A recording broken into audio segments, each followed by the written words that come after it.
What's happening, guys? Welcome to another video. In today's video, I'm going to be playing around with some parts on the front end of this Civic. So if you guys saw in a previous video, I did a bunch of suspension work to this car.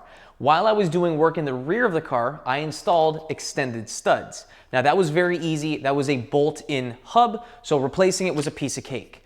The fronts, though, are a little bit different. So in order to swap over your factory studs for extended ones like these, you're going to need a bunch of things such as aftermarket or OEM wheel bearings, because when you take the hub out for the front, you need to replace it with one of these guys. Now, this video is going to be helpful to you guys if you guys want to replace your wheel bearing or just install extended studs. The process is pretty much the same. The reason why I'm doing this is because I'm going to be running a different brake kit, and if you also want to use different spacers, you can do that safely while using longer studs. The factory ones are about half this length, so this gives you much more security when you're running different wheels and tires and or brakes. So this install is a little bit longer than most, and that is because of the complexity of the front suspension and this driveline, because this is a front wheel drive vehicle and you have the axle going through it. There are other styles where the wheel bearing is bolted into the knuckle versus this setup here where it is pressed in. Now with that being said, we need to take a lot of components off of the car to get it ready so that we can swap over the bearings. Now you guys can do this while keeping the knuckle in the car. I'm going to link you guys some tools, but I'm going to be replacing a bunch of other things while I'm in here, so I'm going to take most of this off. So I don't want to make this video longer than it needs to be, so let's get started with disassembling this setup here. To get started, we're going to remove the front brake caliper and carrier. Using a 17mm wrench, crack the lower carrier bolt loose along with the top one. Unthread the rest of the bolts by hand and set them aside. That will allow you to remove the entire brake caliper assembly and set it out of the way. Use either a bungee cord or caliper hanger to suspend the caliper so that the brake line is not under stress. Following that, you can pull the brake rotor off of the hub assembly, given that you don't have any screws securing it to the hub. Mounted on the lower portion of the coilover is going to be the brake line bracket that can be removed using a 10mm socket. Remove the bolt and move the entire brake line out of the way. Using some needle nose pliers, remove the two plastic push clips that are securing the wheel speed sensor onto the strut assembly. Behind the brake dust shield, we need to remove the wheel speed sensor that's attached to the knuckle. If the knuckle or bolts are quite rusty, I'll use a socket with an extension and I'll hit it with a hammer to shock the bolt loose, because I've seen these bolts get very stuck and snap off more times than I can count. You should be able to use a regular wrench to take the bolt out and set it aside for later. If you use an impact gun on a small bolt like this, chances are you might break it. Next up, you'll need some sort of lubricant and channel locks to safely remove the sensor. Don't be scared to be generous with the lubricant. Place the channel locks over the sensor as shown here and wiggle it back and forth to break the sensor free while you're trying to slowly pull it upwards.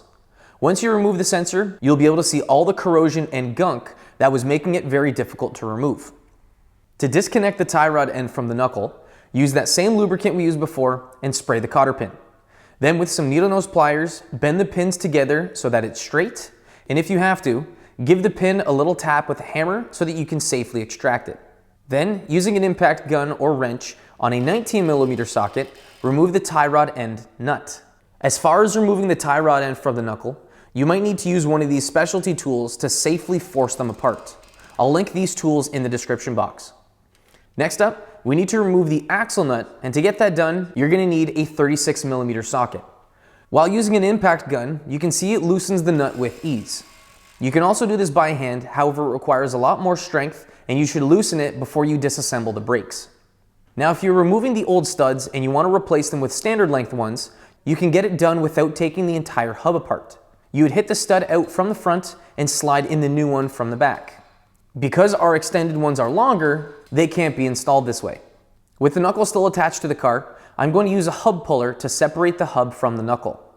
So thread 3 sacrificial lug nuts onto the studs, and with the hub adapter sandwiched in between them, thread the slide hammer threads into the adapter until the threads are fully through, and then you can start hammering.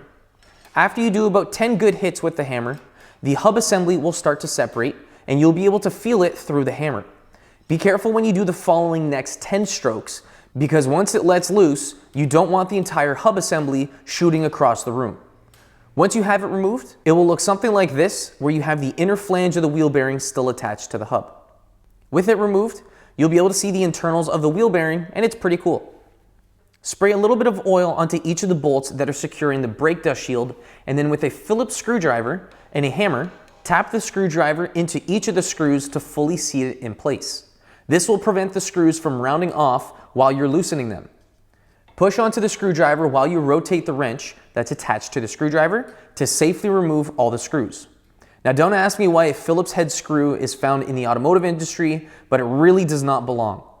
After you have all 3 of these bolts removed, we can then remove the dust shield. Now if your car is rust-free, you should be able to pry it between the back side of the shield and the knuckle, and it'll allow you to slide the dust shield off of the knuckle. However, I wasn't that lucky, so using a map torch, I'm slowly heating up the brake dust shield so that it expands, and then with the use of the pry bar, wiggle the dust shield back and forth so that you can remove it from the knuckle, and by doing it this way, you won't be deforming the thin sheet metal. All this corrosion on the flange was preventing me from easily taking off the dust shield. So before you reinstall everything, ensure you clean up that rust. Now I'm not going to try and beat around the bush or play this next part off as being simple, because it honestly is the hardest part of this job. There's a large circlip that holds the wheel bearing into the knuckle, and taking that out can be a very big pain in the ass. So I'm not going to fast forward or edit this section out, because you guys might run into this problem where the circlip and the knuckle have rust. Start off with some PB Blaster penetrating fluid and spray the entire circlip. Be liberal with it, because the more that you use in there, the sooner and easier it's going to break free. Then, using a ball peen hammer and a punch, you're going to go around the circlip and just hit it inwards, trying to shock the clip free. And if this works, we're going to be able to take the circlip out rather easily. Now you don't want to beat it to death, you're just looking for multiple small shocks, essentially vibrating it free, similar to how an impact gun works. Using a map torch to heat everything up can get things expanding and contracting, which is also a very good idea. Just be careful not to burn any of the plastics or rubber components. You can destroy the seals in the wheel bearing right now, because we are going to be replacing it with a new one, so you don't need to be too cautious about that. Go around the circlip a couple more times with your hammer and punch, and then you can then grab some C-clip pliers and you should be able to remove it. Now don't think that you're home free just yet, because I spent another 7 minutes literally trying to work away at budging this circlip free after I got the one end loose. I eventually did get it, but it definitely put up a fight. You can see that with the circlip removed, this light colored rust area is where the penetrating fluid didn't get to. So if you guys use a little bit more than I did in this process, it'll probably come out easier than how mine did. The more lubricant you use in this area, the better. Moving forward, we're going to disconnect the lower portion of the knuckle by separating the ball joint assembly from the lower control arm. Feel free to remove the cotter pin beforehand, however it doesn't really make a difference, because as of now, we aren't separating the ball joint from the knuckle. Using a 19mm socket and a 17mm wrench, separate the hardware that is sandwiching the roll center correction spacer in between the ball joint and the lower control arm. Once you take the hardware out, you can pull the control arm down and slide the spacer out, which will completely detach all these components. The only thing securing the knuckle up to the car at this point is going to be the last two coilover bolts. With the same 19mm socket and now a 21mm wrench, loosen up the top bolt, completely remove the bottom one, and then remove the top bolt while supporting the weight of the knuckle. You'll then be able to remove the knuckle from the car. With the cotter pin and nut removed from the lower ball joint, we can now separate the lower ball joint from the knuckle. So these two tools are a part of that front end kit that I mentioned earlier, and you can use either of these to separate the ball joint without destroying it. If you can, use a hammer without completely deforming the threads of the ball joint, and that is obviously going to be easier than using these tools. However, it's definitely better to have any of these specialty tools and not use it than need it and not have it. You can see that this is completely intact and that we can reuse this during the reassembly process. So here comes the fun part, where we're going to have to remove the front wheel bearing from the knuckle. And this corrosion doesn't look like it's going to be a fun time. So I'm going to start off with using a wire brush to knock off any of the loose rust, followed by some PB Blaster and a map torch. Considering there isn't anything that is delicate on this knuckle assembly, feel free to use just about as much heat and penetrating fluid as you want. I'll be using a hammer, a punch, some picks, and an assortment of other tools to budge the bearing free. If you remove the internals of the bearing, it'll actually make your life a little bit easier. Remove the ball bearings and seals on the front side, followed by the same thing on the back side. and it'll give you more room to work with, allowing you to press on the inner sleeve. It should look something like this. Move over the knuckle assembly to the shop press. What we're looking to do is use a small pipe and press on that inner flange of the bearing. So this pipe is what I have right here, and you can see it's sitting on the inside, and it's going to allow us to press what is left over of the OEM bearing. Feel free to spray some penetrating lubricant in this little gap between the knuckle and the bearing. Then, set up the press so that the bearing can be pushed down. Using a little bit of heat on the knuckle will also allow the knuckle to expand and make the bearing want to come out a little bit easier. I didn't realize until it was a little bit too late. However, when I was pressing the pipe down with the aluminum block on top, the block was coming in contact with the knuckle. Now, it didn't really cause any damage, but it just means that I need to readjust this setup before I continue with pressing the bearing further. As you continue to press the old bearing out, it will get to the point where it will simply drop when you push it the entire way through. After you take the black pipe off of the remains of the wheel bearing, we can then clean up any dirt and corrosion that's on the bearing, as we're actually going to need to use this for the assembly process. You'll see why in a minute. You can then take off the block and pipe from the knuckle. Clean it up a little bit if you guys want to, and you guys can reuse the knuckle as is. However, with my knuckle in this rusty condition, I'm going to restore it before I put it back on the car. So after degreasing, stripping, and repainting the entire knuckle, this is what I'm left with, and this unit looks absolutely brand spanking new. On the note of new, here is a new wheel bearing that we're going to use for this process. So the interesting thing about these front wheel bearings is that one side is slightly magnetic and the other is not.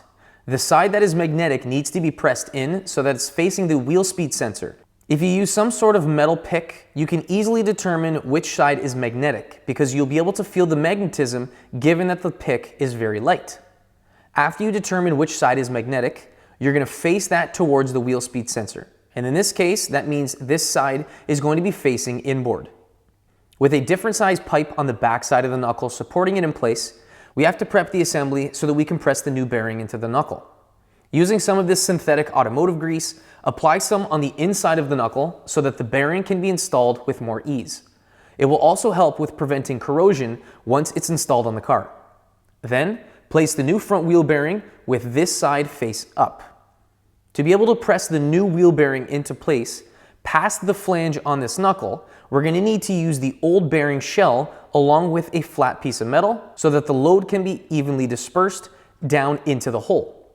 Feel free to use a little bit of heat on the knuckle so that the hole on the bearing is going to be bigger in diameter. Then, keep pumping the press lever to set the bearing where it needs to be. You can go back and use a little bit more heat while you're pumping, and you want to keep pumping until the bearing bottoms out. It might be tricky to know when it's fully seated, so one way to tell is that you'll be able to visually see the recession inside the knuckle assembly, and then that is where you're going to eventually reinstall that circlip. If you can't see that little groove, that means that the bushing isn't fully seated. If you were able to remove the old circlip without breaking it, you can choose to reuse it. However, given it's a little bit rusty and these new clips aren't that expensive, I'm going to be installing a brand new one.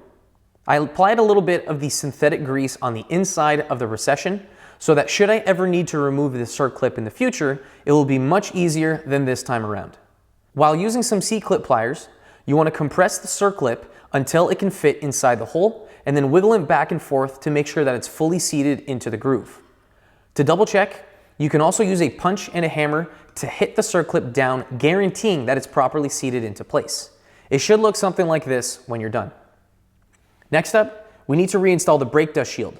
Now, be sure to do this before you move on because otherwise you will not be able to install it. Use some of this anti-seize right here on the bolts, so removing this heat shield down the road is also going to be easier. Next up comes preparing the wheel hub for the install. The one that I removed from the car has the bearing race still pressed into it, and removing it is going to be quite difficult without the use of specialty tools.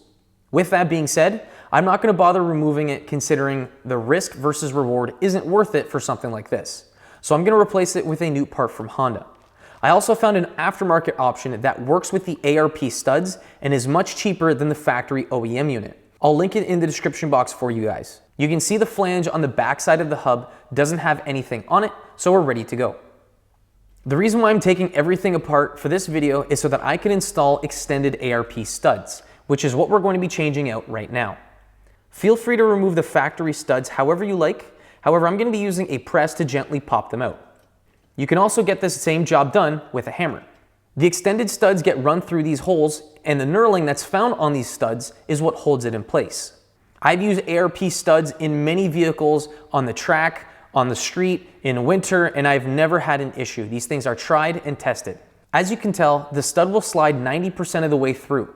However, the knurling part is what needs to be deformed so it actually holds in the hub assembly. When installing these extended studs into the press, I'll use one of these factory studs with the press's piston so that there's no interference and the stud goes in nice and straight. After you have the stud completely seated onto the backside of the hub, you can move on and install another one. If you don't have access to a shop press, or you're keeping the knuckle mounted onto the car during this install, there are a couple ways that you can still install these studs onto your new hub. You can pick up one of these stud pullers that has a bearing built on to the backside. You'll place it over top of the stud that needs to be seated, and after you spray the stud with some lubricant, thread one of your lug nuts onto the stud, and then tighten the lug nut until it's fully seated. You can do all of this with regular hand tools, or if you have an impact gun, you can use that to save you a little bit of time. Once you have it seated, remove the lug nut and installer tool, and you're set. Alternatively, you can also use a hammer to force it onto the hub. However, I don't recommend that option. Regardless though, this is what it should look like when it's done. Next up, we need to install the hub assembly into the knuckle with the new wheel bearing. Using a pipe that is the same diameter as the inner race of the wheel bearing, place it and center it over the press, followed by the hub and a 32mm socket. If you've set it correctly underneath the piston, the flange should go in nice and straight until it bottoms out. Then, when you take the knuckle off of the press, you should be left with something like this, and the hub should spin nice and freely. Following that is going to be the reassembly process. So I like putting a little bit of synthetic grease onto any of the joints that move, like the ball joint here or even the tie rod end, making any future work easy.